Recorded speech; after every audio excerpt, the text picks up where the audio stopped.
umarap dito. Sa tagal-tagal ko na umaattend sa gawain na to, ngayon lang ako umarap dito sa gitna. Ay, tumayo pala. Actually, hindi ko alam kung paano ko umpisahan. Anyway, ganito lang. Gusto ko lang magpasalamat.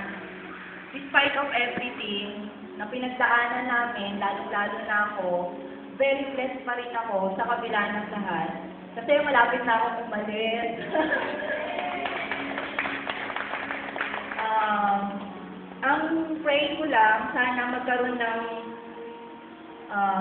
ng katahimikan, kapayapaan between Taiwan at Philippines. Di ba? Alam naman natin lahat kung ano nangyayari sa Taiwan.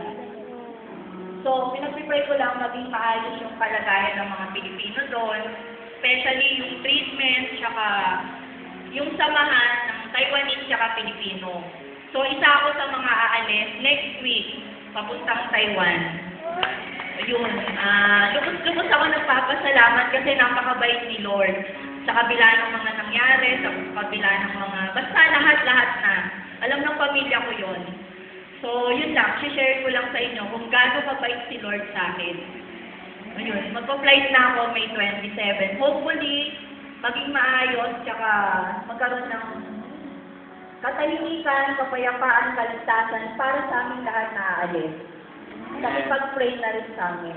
Especially sa bansang Taiwan at sa Pilipinas. Salamat!